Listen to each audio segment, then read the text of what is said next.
is known for its humour and its wit, and its funny people. And here's one of the funniest, Tommy Tiernan. How are you? Very well, thank you. Pleased to meet you. Pleasure to meet you. Squeezy. And come here, what are you up at the moment? At the moment, I am coming towards the end of about 2.5 years of touring in Ireland, and about to do some. Another 5 or 6 weeks to do in Ireland, and then doing stuff abroad, and then I don't know. So it's all the same show, though, is it? No, so it's all developed. It changes every night. It doesn't change. It's kind of like if you know something happens to you on a Monday. Say you fell off a bicycle on Monday and you hurt your leg, right?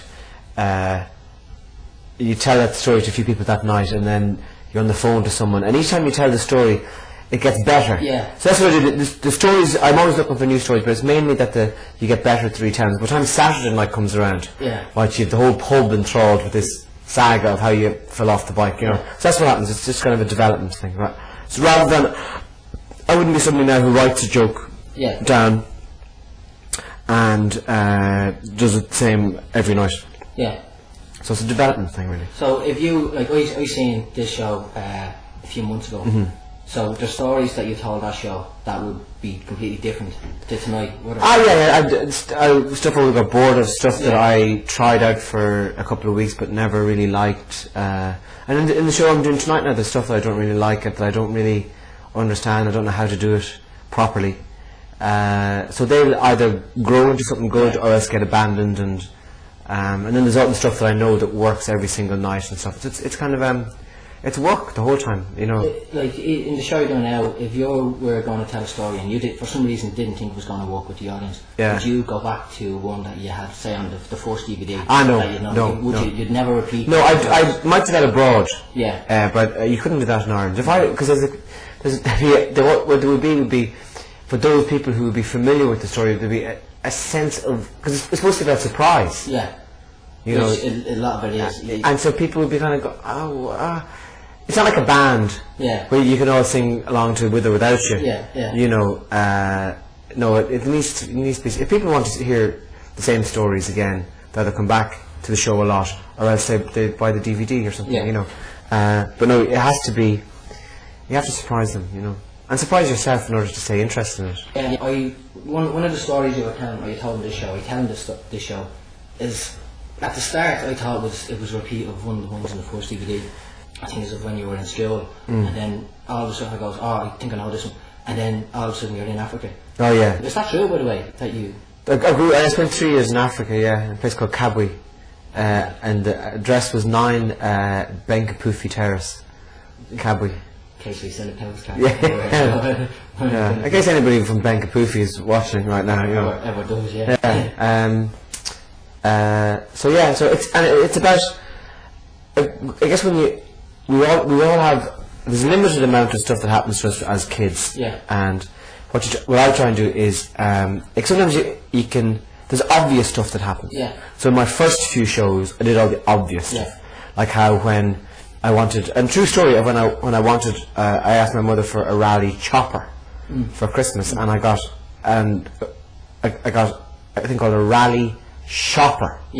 Right.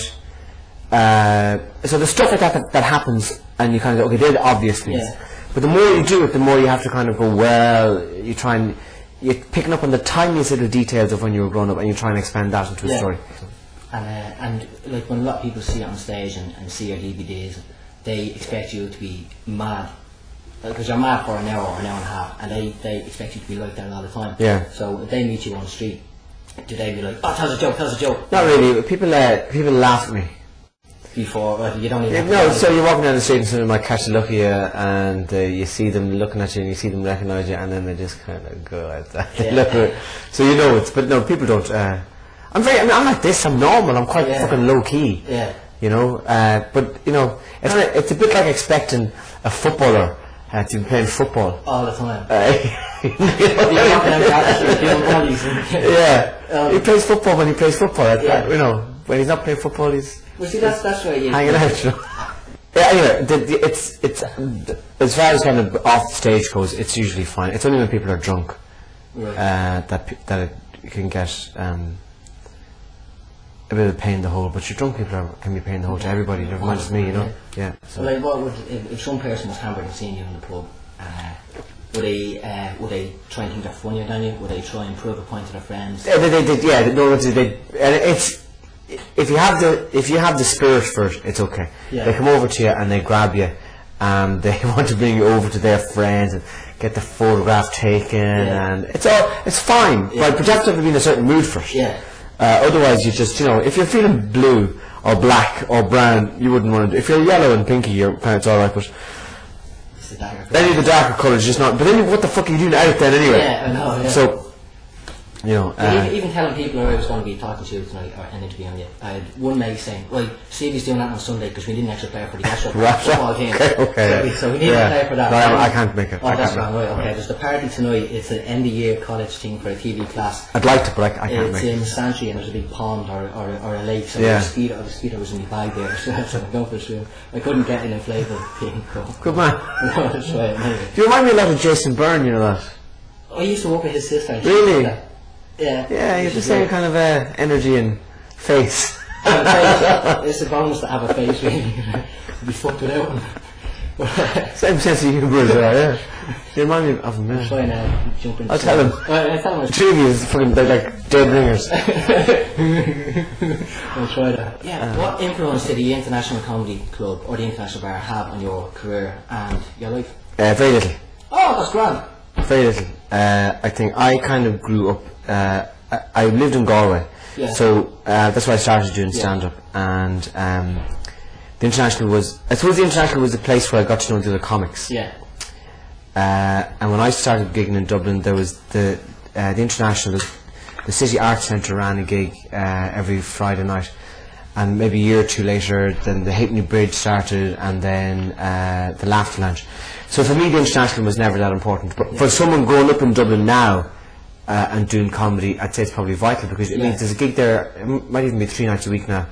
You can go down, and I suppose without too much experience, you could probably get a slot. Yeah. You know, and for comics in other countries, that's kind of unheard of. Yeah. They would spend a long time trying to get 5-minute slots in clubs in London, but as here you get, and it's such a kind of a tidy little community. Where everybody kind of knows each other, and for me personally, it was never that big of a deal. I remember my first gig there.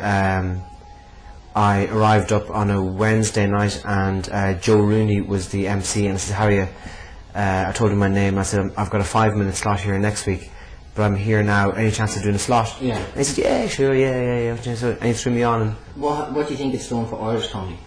It's given Dublin comics and a place to grow.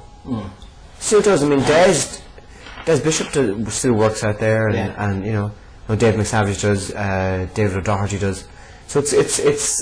I'd say if it wasn't for the International, it would be a very barren landscape. And would you do more film? Like, I know you did that, The Matchmaker. I did The Matchmaker, and I did a film called About Adam as well. Would you do more? No, I don't think so. No. Did you like acting? Not really. No. Why not? Because it was like any acting I want to do, I can do on stage. This is your 99th show tonight. It's my 99th show in Vicar Street, yeah. It's a lot of shows, isn't it? Yeah. 99. That's exactly 99. It's and it's great, yeah. Yeah, it's fantastic. So it'll be about 107 or 108 by the time the tour is finished. That's it. How long will you take for a break? I don't know. I might take a couple of years off. I don't know. I don't know. You have to. It's. I don't know. I'm just exhausted. Yeah. How to sleep? I'm exhausted. Yeah. Well, I need to sleep more. Yeah, I do. Go to bed early tonight. What, you going out tonight? No, I want to party in Sandymount, is it? Santry. With the pond. With the pool, yeah. And it's like a little oasis in Ballymun, because there was squirrels running by last time we was there. It was great. Cool, well I'll like the flatfish was there. I'll follow the sound of splashing squirrels. Well, hopefully they'll have the little rings and goggles as well. Well, the tails will keep them afloat anyway. Unless they get wet, they're very heavy then. They're fucked, they're really good stuff. Yeah, it's more like rats. Yeah, that's with big tails, like a grow. Rats. But you say when you meet your heroes or your idols, you're disappointed, but I'm not. Alright, well, thank you very much. Thank you. I'm glad you enjoyed it, man.